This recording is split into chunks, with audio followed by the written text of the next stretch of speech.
pour Yolet, moi je pense que c'est, pour parler un peu du résumé, d'un synopsis de Yolet, je dirais que c'est un voyage à travers notre condition humaine. Notre condition humaine englobant notre vécu d'aujourd'hui, mais aussi notre prospective. Et si je veux être plus précis, je dirais que c'est un film qui plonge dans une forme déchéance de la jeunesse sénégalaise, mais déchéance causée par un marasme politique. Le marasme politique étant qu'on a un dirigeant qui n'est pas à la hauteur, qui est trop vieux pour diriger, et qui, d'une certaine manière, ne fait que promettre.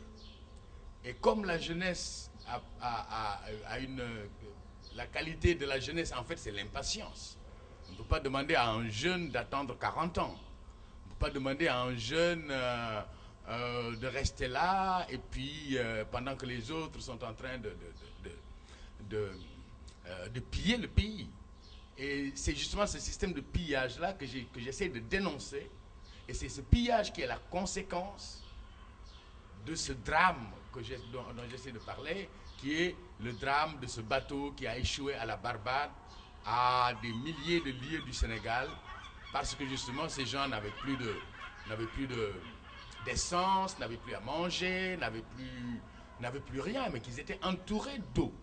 Et moi, ce qui m'avait le plus touché, c'était que comment quelqu'un qui est entouré d'eau meurt de soif. Ça, c'est la chose qui est le plus terrible, la plus terrible pour moi. J'imagine ces jeunes à la fleur de l'âge, des jeunes qui sont d'une beauté extraordinaire et qui, d'une certaine manière, ont été sacrifiés. Et j'utilise le mot sacrifice parce que en Afrique, quand on fait un sacrifice d'une bête, on choisit la plus belle bête. On ne choisit pas le bœuf le plus maigre, le bœuf le plus malade, non, non. On choisit le bœuf le plus portant, le plus costaud. Et c'est justement ça. On est en train de sacrifier cette jeunesse qui est la beauté de notre monde. Et ça, c'est la chose qui m'a le plus touché.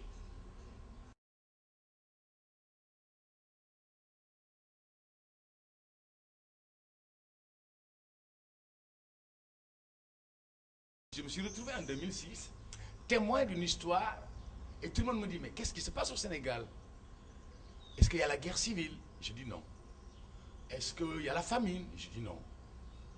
Est-ce qu'il y a un génocide? Je dis non. Alors ils me disent, mais pourquoi ces jeunes ont pris des bateaux pour se retrouver à la Barbade? Donc je ne savais pas quoi dire. Et c'est justement ces questionnements qui m'ont poussé à prendre ma caméra, prendre mon son et aller moi-même à la recherche de ces réponses que je n'avais pas. Parce que c'est quand même extraordinaire de dire qu'il n'y a pas de guerre civile, qu'il n'y a pas de famine, qu'il n'y a pas de génocide. Mais c'est pire que ça. C'est qu'il y a un dépit amoureux tel que ces jeunes se sont sentis trahis. Ces jeunes ont tellement misé sur l'alternance. Ils y avaient tellement cru, moi aussi d'ailleurs. Ils avaient tellement cru que les socialistes vont partir, le Parti démocratique va venir, Dakar sera comme Paris, tout le monde va trouver du travail, et il y aura un effort national extraordinaire pour que tous les citoyens bénéficient de la justice, bénéficient de l'économie, bénéficient des retombées politiques. Ils ont attendu 4 ans, rien ne s'est passé. Au contraire, on a vu des nouveaux riches qui conduisent des bolides, qui avant prenaient les transports en commun. Du jour au lendemain, les gens s'achètent des jets privés. Du jour au lendemain, les gens construisent des villas à $1 million. Du jour au lendemain, le parc automobile s'est transformé totalement. Du jour au lendemain, on a vu un vieillard entouré de sa famille française qui dirige le pays comme il veut. Et on a vu un président entouré par une horde d'hyènes, prête à bouffer le pays. Et moi j'ai dit non, stop. Il faut que ça s'arrête. Il faut que la vérité revienne au devant de la scène. Il faut une forme d'humanisme qui permettrait à notre société de se regarder en face et de regarder la jeunesse droit dans les yeux et trouver une solution à leurs problèmes. Donc j'avais pas envie de faire un film sur la situation politique. Cette situation-là m'a été dictée par la réalité dont j'ai été témoin à des milliers de lieux du Sénégal.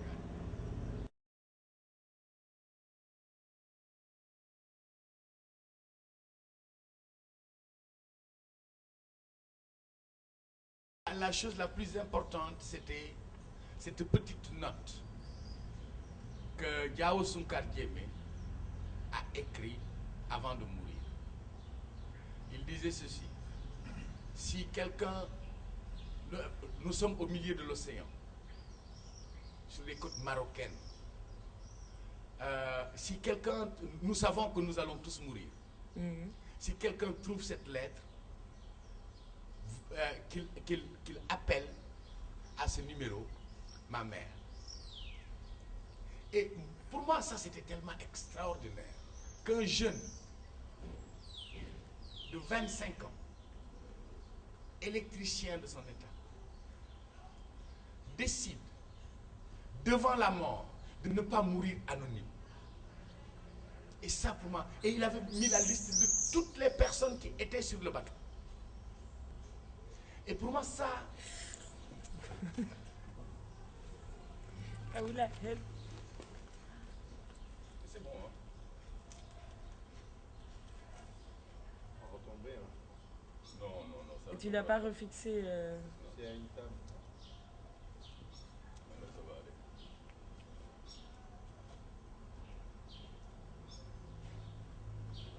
Ça va pas tenir. Non, ça va tenir. Oublie, ça va tenir.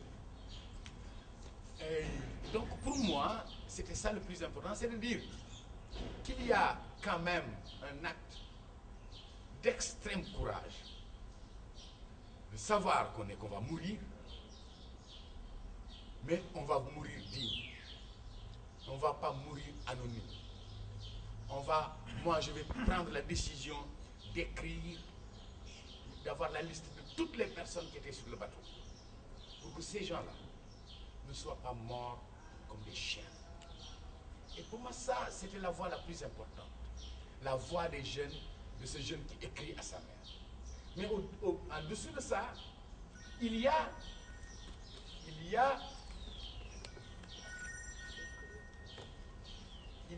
la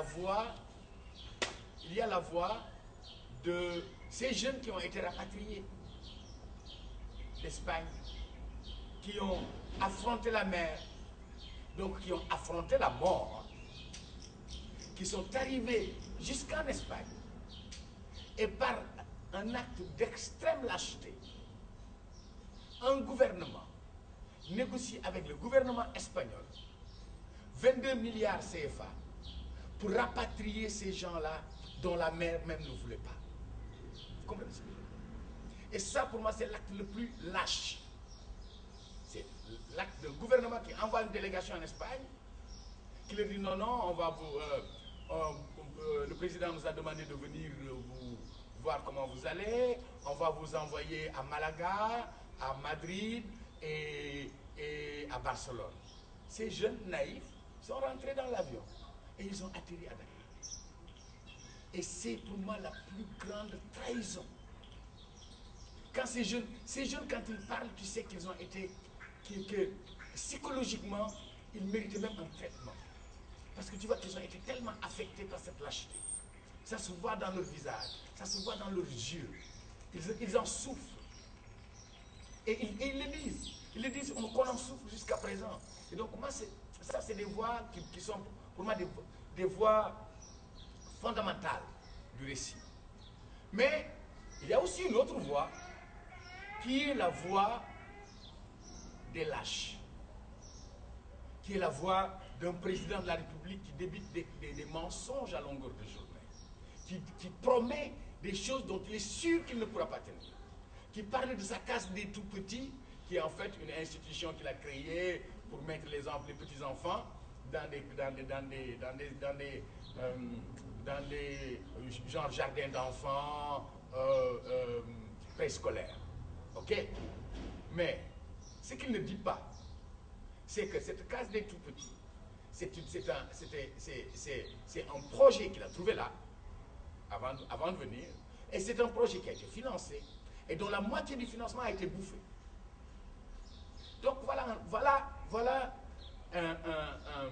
un homme qui a 90 ans maintenant, qui est un des plus vieux présidents du monde, qui veut faire un second mandat, qui veut mettre son fils français à la tête d'un pays comme le Sénégal, et donc qui est prêt à brûler le pays à sa mort.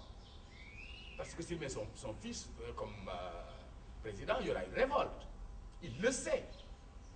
Donc voilà un peu les trois voies sur lesquelles j'ai voulu travailler, en essayant d'harmoniser les discours, en essayant de voir un peu qui est responsable, parce qu'il faut quand même nommer ses responsables. Mais tous ces responsables se retrouvent dans les images en noir et blanc que vous voyez à la tribune. Beaucoup ont quitté le bateau. L'ancien Premier ministre dont il dit Macky, il est maintenant le chef de l'opposition. Beaucoup de ces gens que tu vois dans les photos, beaucoup ont été chassés. D'autres ont préféré quitter. Et donc, voilà, il a créé, et maintenant il est entouré de ceux qui le combattaient avant 2000.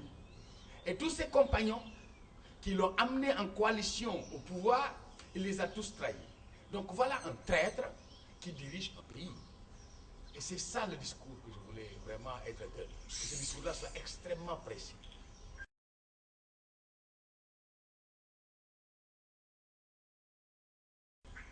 J'ai commencé à tourner en décembre 2008 et j'ai terminé en décembre 2010.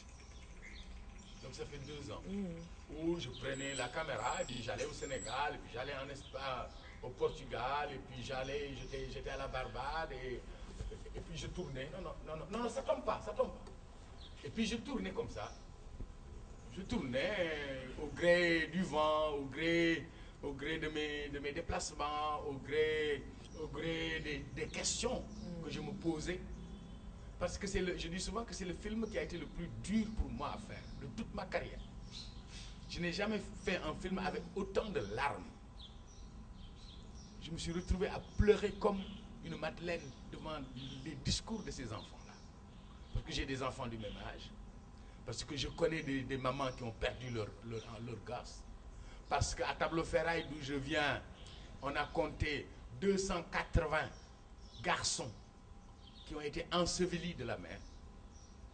Et d'après mes recherches, il y a eu 18 000 jeunes Sénégalais qui sont morts en essayant de venir en Espagne. Et je pense qu'il est de mon devoir, en tant que cinéaste, de témoigner de leur désarroi, de témoigner de leur désespoir, de témoigner de cette lâcheté qui les a poussés vers la mort.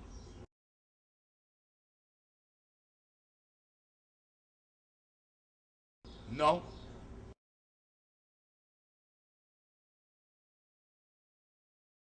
Ben un jour, tu sais, je fais ce film, je l'ai fait pour ces jeunes. Je l'ai financé moi-même. Il n'y a personne qui a mis de l'argent. J'ai mis mon argent. C'est mon sacrifice pour ces jeunes-là. Tôt ou tard, ce film va être montré. Demain peut-être. Mais dès qu'ils ne seront plus là, ce film va connaître un grand succès. Mais ce n'est pas le succès qui m'intéresse. Ce qui m'intéresse, c'est que les Sénégalais voient à quel point ils ont été trahis. Et que dans l'avenir, pour faire leur choix, ils vont être extrêmement prudents dans les choix qu'ils vont